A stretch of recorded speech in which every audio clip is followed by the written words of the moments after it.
Halo semuanya, jadi di sini saya Dinda Febriani dengan NIM 6670230014 ingin membahas terkait analisis saya yaitu tata kelola dan keberlanjutan desa wisata, analisis kasus Desa Ponggok Klaten.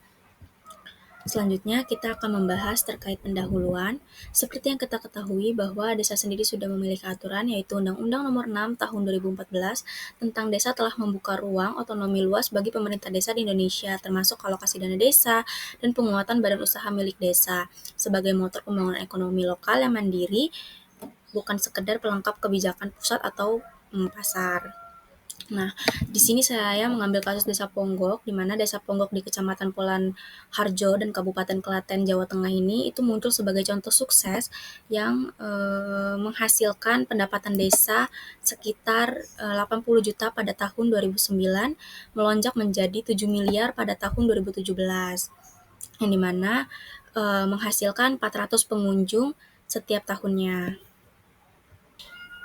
Namun, keberhasilan desa ini itu dihadapkan beberapa tantangan, seperti penurunan debit air hingga 800 liter per detik pada musim kering, timbunan sampah 4-5 ton setiap akhir pekan, maraknya homestay ilegal, serta ketimpangan distribusi manfaat ekonomi, di mana hanya 20% UMKM lokal yang bersertifikat halal dan PIRT, sehingga menimbulkan resiko elite capture, di mana keuntungan itu cenderung berpusat kepada segelintir pengelola BUMDes.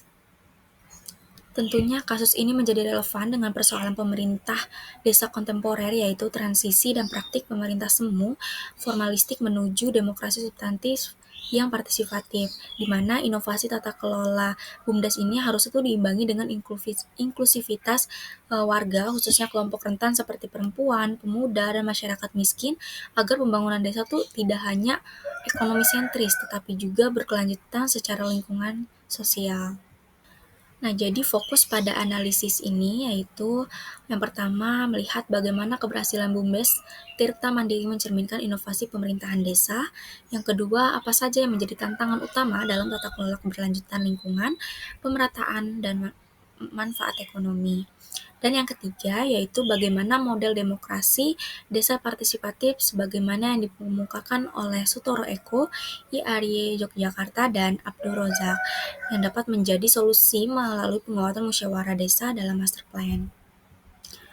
Adapun tujuan dari penelitian ini yaitu menganalisis inovasi tata kelola BUMDes Ponggok, mengidentifikasi tantangan berkelanjutan dan ketimpangan, serta merumuskan rekomendasi berbasis kerangka demokrasi desa partisipatif, serta sementara manfaatnya itu mencakup pengayaan diskursus teoritis tentang demokrasi lokal melalui studi kasus empiris serta panduan praktis bagi 74.900 desa lainnya. Nah, jadi kita masuk ke kerangka teori.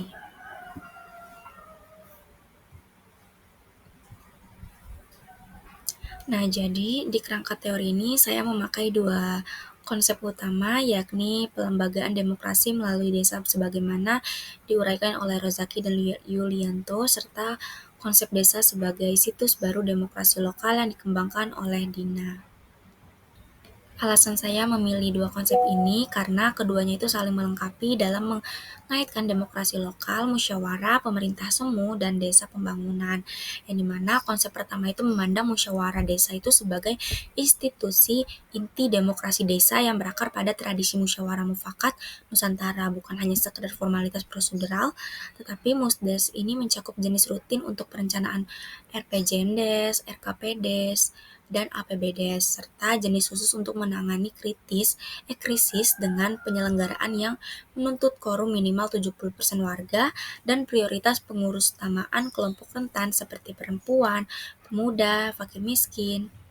Itu sementara serta pendamping difokuskan pada fasilitas tanpa dominasi agar terhindar dari oligarki kepala desa yang kerap menciptakan pemerintahan semu.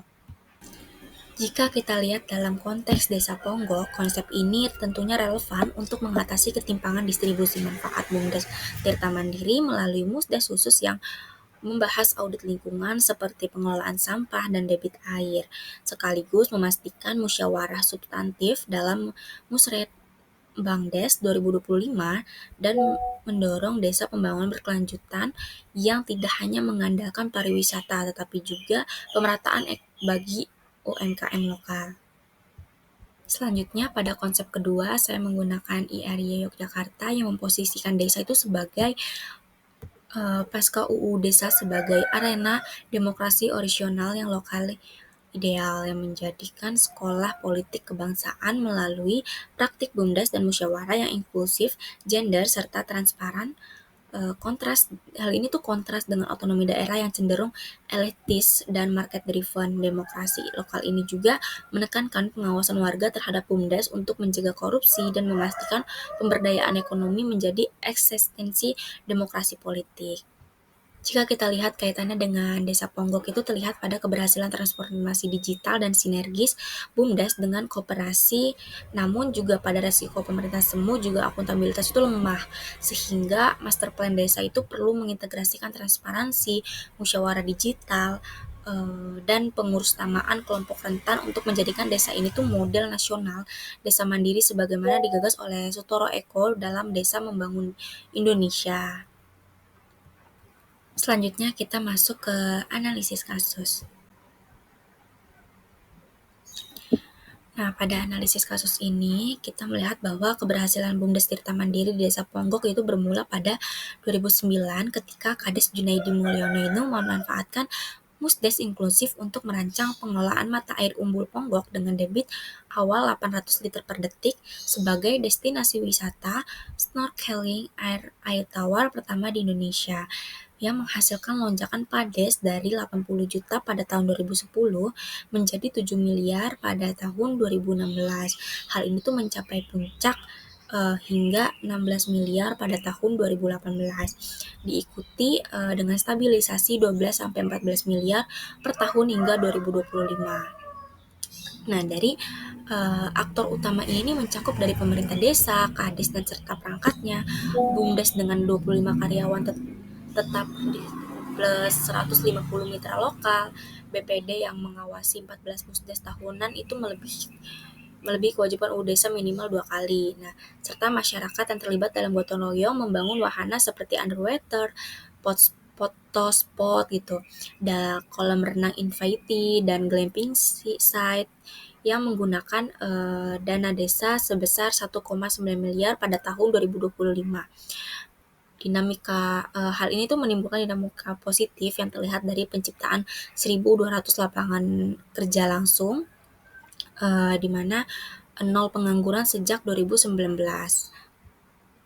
Nah, selanjutnya pada tahun 2024 melalui dashboard real-time tiket masuk 35.000 per orang ini, serta keuangan BUMDes yang transparan, serta evaluasi Musdes pada tahun 2017 itu berhasil mengatasi dugaan korupsi sebesar 300 juta dengan mekanisme musyawarah mufakat. Namun dinamika negatif itu tetap saja ada, yaitu muncul dari overtourism yang menurunkan debit air menjadi 720 liter per detik pada tahun 2025. Selain itu juga di sini ada distribusi manfaat timpang yang terbukti dari 70 unit UMKM kuliner dan souvenir yang hanya itu 14 unit atau 20% itu memiliki sertifikat halal dan MUI dari PIT dari Dinkes yang menyebabkan 80% itu kalah saing dengan pedagang luar, sementara 70% PADES itu dialokasikan untuk infrastruktur fisik dan hanya 12% untuk pemberdayaan UMKM.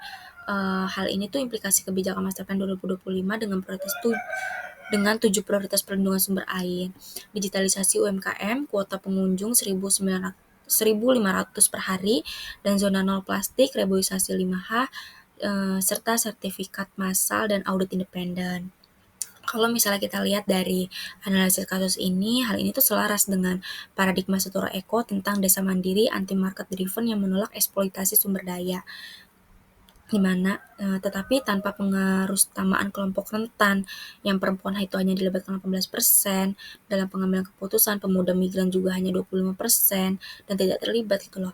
Melalui mekanisme musdes substantif ini ala Rozaki seperti 30% representasi rentan fasilitator eksternal dan praktik beresiko menjadi pemerintahan semu yang elitis itu dan tidak berkelanjutan. Hal ini tuh terbukti dari kolaborasi UGM sejak 2021 yang menghasilkan peta risiko banjir 1/100 per tahunnya serta rekomendasi carrying capacity 300.000 pengunjung setiap tahun untuk menjaga kualitas air dan ekosistem jangka panjang.